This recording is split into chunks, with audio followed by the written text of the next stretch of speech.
Some books are just written, but others are forged in the fires of political drama, religious warfare, and massive cultural shifts.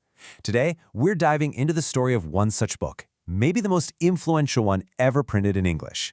For more than 400 years, the King James Bible has been so much more than just a religious text. It's a literary giant, a cultural touchstone. Its words, its rhythms, they're literally baked into our stories, our songs, and the way we speak every single day. And this is where the story gets really juicy, because the origin of this sacred book isn't some quiet, holy tale. Nope, it's a story about a very clever king trying to hold a very divided kingdom together, and he needed a big win, fast. So, to really get the book, you have to first understand the man who made it happen, King James I of England, a guy who was, to put it mildly, a walking contradiction. James's life wasn't really a childhood. It was a hardcore political survival course. Can you imagine? He was crowned King of Scotland when he was barely a year old. He was basically an orphan, raised by powerful men who were all just using him as a pawn. His own mother was executed.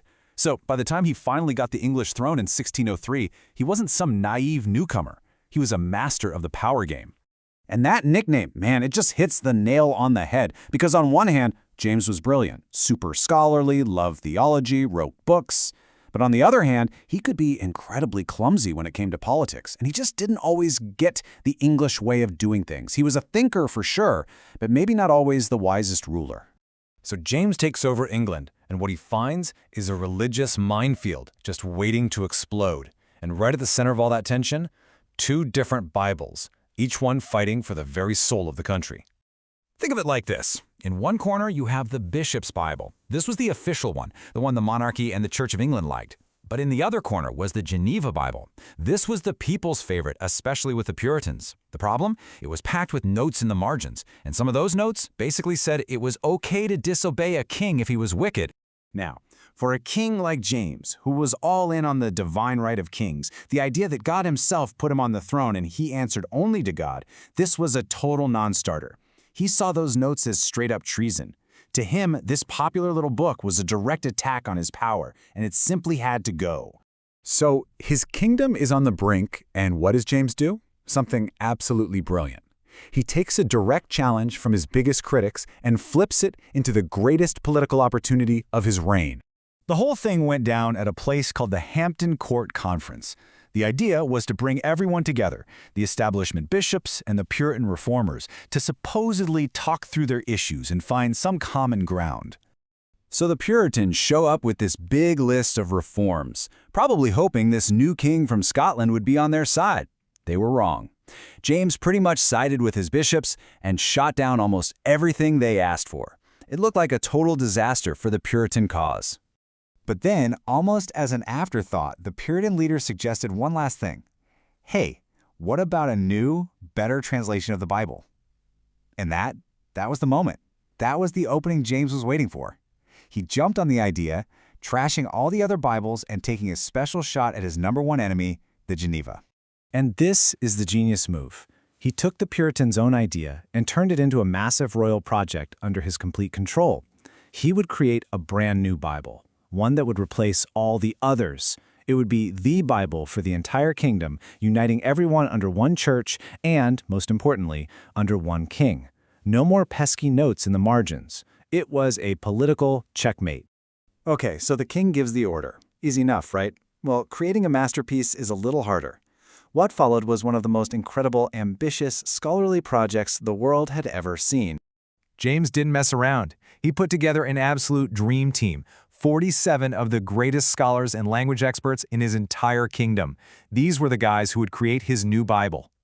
And their process was unbelievably rigorous. They split the work into 6 teams at different universities. When one team finished a section, they had to send it to all the other 5 teams to get torn apart and critiqued. Then a final super committee reviewed everything before it even got to the bishops. It was like peer review on steroids, all to ensure it was as perfect as they could make it. But here's the real secret sauce, the thing that made this book so magical. They didn't just translate it, they listened to it. They would read their drafts out loud to each other, over and over again, making sure it didn't just look right on the page, it had to sound right to the ear. You have to remember, this Bible was made to be read in churches. Most people couldn't read back then. The only way they would ever experience the Bible was by hearing a priest read it. So the translators knew it had to be powerful. It needed rhythm, poetry, and a kind of majestic thunder to it. It had to resonate. And so, this huge political project, born from a king's need to control his kingdom, ended up creating something that nobody, not even the brilliant men who wrote it, could have ever seen coming. And look, James got exactly what he wanted. He got his unified Bible, a powerful tool that supported his authority. His political gambit worked perfectly. But in making that tool, they accidentally created something else entirely. It's kind of funny, really. The translators would have been shocked. They were just trying to make a really accurate, faithful translation for the church.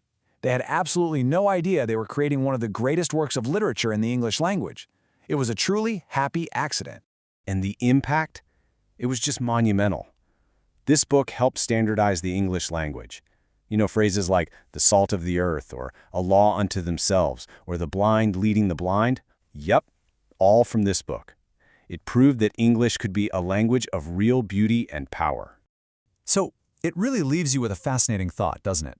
The King James Bible started as a cold, calculated answer to a political problem, a tool for control, and yet it somehow became this beloved, timeless work of art that shaped an entire culture. It really makes you wonder what other masterpieces might be hiding in the practical solutions of our own world.